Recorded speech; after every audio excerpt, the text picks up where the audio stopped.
Hi friends, எல்லோரும் எப்படி இருக்கீங்க? நான் லக்ஷ்மி பேசுகிறேன், 3 ஸ்டார் கிச்சன்லேருந்து. இன்றைக்கி நம்ம சுவையான க்ரீன் ஃபிஷ் ஃப்ரை எப்படி பண்ணலான்றதை வாங்க வீடியோக்குள்ளே போய் பார்க்கலாம். நான் 1 கிலோ ஜிலேபி மீன் எடுத்து நல்லா க்ளீன் பண்ணி வச்சுருக்கேன். இப்போ இந்த மீன் ஃப்ரைக்கு நான் மசாலா ரெடி பண்ணிக்கிறேன். புதினா எடுத்திருக்கேன், கொத்தமல்லி,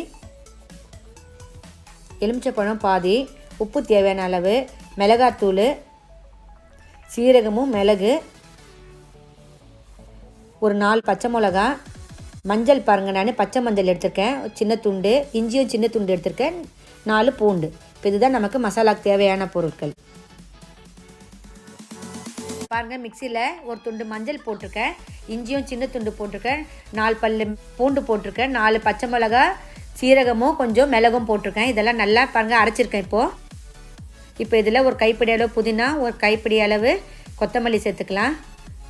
மிளகாத்தூள் 1 ஸ்பூன் போட்டிருக்கேன். இதில் உப்பும் போட்டுருக்கேன் 1 ஸ்பூனு. இப்போ இது எல்லாத்தையும் நல்லா அரைச்சிக்கலாம். இதை பாருங்கள், நான் நல்லா அரைச்சிட்டேன். ஆனால் இன்னும் கூட கொஞ்சம் நைஸாக அரைக்கணும். இதில் தண்ணியெலாம் ஊற்ற வேணாம். இதில் நான் ஒரு பாதி லெமனை போட்டு நல்லா அரைச்சிக்கிறேன் இன்னொரு வாட்டி. நான் இங்கே பெரிய லெமன் எடுத்திருக்கேன், அதனால் பாதி லெமன் எடுத்திருக்கேன். நீங்கள் சின்ன லெமன்னா ஃபுல் லெமன் 1 எடுத்துக்கோங்க.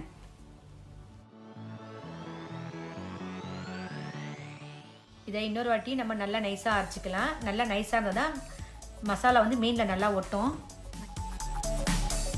இப்போ அரைச்ச இந்த காரசாரமான மசாலாவை நம்ம மீனில் சேர்த்துக்கலாம்.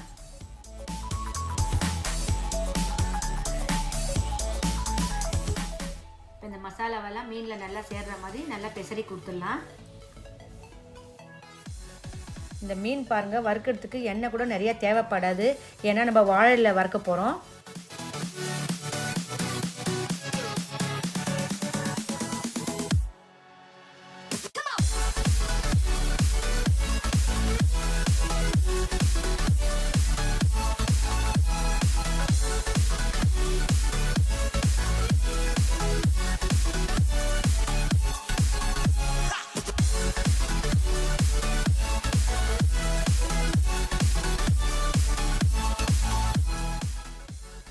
நான் இதில் ஒரு 2 ஸ்பூன் எண்ணெய் சேர்த்துக்கிறேன். அப்போ தான் மசாலாலாம் நல்லா பிரியாமல் மீன்லேயே ஒட்டியிருக்கும்.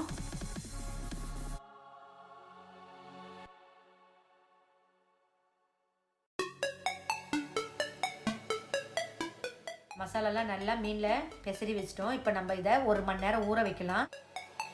மசாலாலாம் நல்லா ஊறி பாருங்க. இந்த மாதிரி ஊறினா தான் நம்ம சாப்பிட சொல்ல ரொம்ப டேஸ்ட்டாகவும் இருக்கும். இப்போ இதை நம்ம வறுக்க ஆரம்பிச்சிடலாம். இப்போது மீன் வறுக்கிறதுக்கு நான் தவா சூட் பண்ண வச்சுருக்கேன். இன்றைக்கி நான் மீன் வாழை இலையில் தான் வறுக்க போகிறேன். பாருங்கள், ஒரு மீனை வாழை இலை வச்சுட்டேன். சின்ன சின்னதாக கட் பண்ணிக்கோங்க இந்த இலையை. பாருங்கள், மீனை நான் இலையில் வச்சுட்டு இந்த மாதிரி 2 பக்கமும் நூலை வச்சு கட்டிடுறேன். உங்கள்கிட்ட நார் இருந்தால் நீங்கள் நாரை கூட வச்சு கட்டிக்குங்க.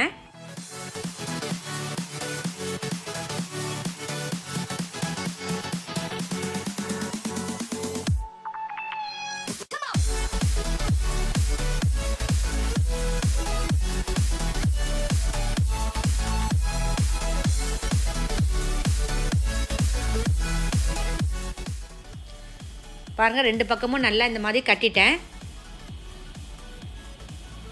இது ஏன் கட்டுறோன்னா அப்போ தான் நமக்கு மீன் வெளியில் வராமல் இருக்கும். இப்போ நான் தவாவில் எண்ணெய் ஊற்றிக்கிறேன்.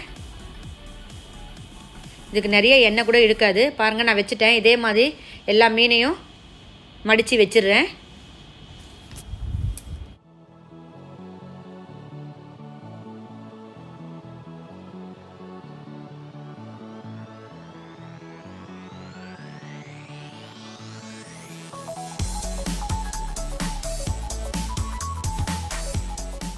பாருங்கள், மீனெல்லாம் நம்ம இலையில் கட்டி இந்த மாதிரி வச்சுட்டேன் நான் தவாவில் வறுக்கிறதுக்கு. இப்போ இதை நீங்கள் சிம்மில் வச்சே வறுத்துட்டுருங்க. ஃப்ளேமை ஹையில் வச்சு வறுத்திங்கன்னா உங்களுக்கு இலை தான் வறுப்படும், உள்ள மீன் வறுக்காது. நீங்கள் சிம்மில் வச்சா தான் உள்ள மீனும் உங்களுக்கு வறுப்படும்.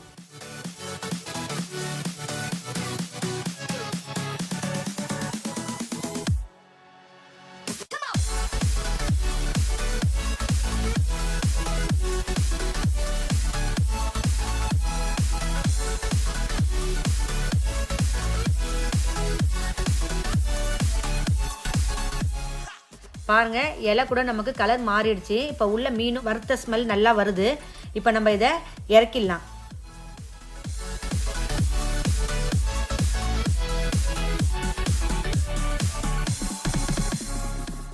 மீன் பாருங்கள் எவ்வளோ சூப்பராக வறுத்துருக்கோன்னு. இதை நான் சர்வும் பண்ணிட்டேன். இப்போ இந்த மீன் வந்து நீங்கள் சாப்பிட ரெடியாக இருக்குது. இந்த மீனுக்கு வந்து பச்சை மிளகா, புதினா, கொத்தமல்லியெல்லாம் போட்டதுனால இதோடைய மனமும் டேஸ்ட்டும் ரொம்ப நல்லாயிருக்கும். வாழையில் ஏன் வறுக்கிறோன்னா வாழையில் இருக்க சத்தும் நமக்கு இறங்கும். அது அவ்வளோ டேஸ்ட்டாகவும் இருக்கும். நீங்கள் இந்த மாதிரி மீன் வந்து வாழையில் வறுத்து பாருங்கள், ரொம்ப டேஸ்ட்டாக இருக்கும். என்னுடைய இந்த வீடியோ பிடிச்சிருந்தா லைக் பண்ணுங்கள், உங்கள் ஃப்ரெண்ட்ஸுக்கெலாம் ஷேர் பண்ணுங்கள். என்னுடைய சேனலை ஃபஸ்ட் டைம் பார்க்குறவங்களா இருந்தால் சப்ஸ்கிரைப் பண்ணுங்கள். பக்கத்தில் இருக்க பெல் பட்டனையும் கிளிக் பண்ணுங்கள். என்னுடைய வீடியோ பார்த்ததுக்கு நன்றி.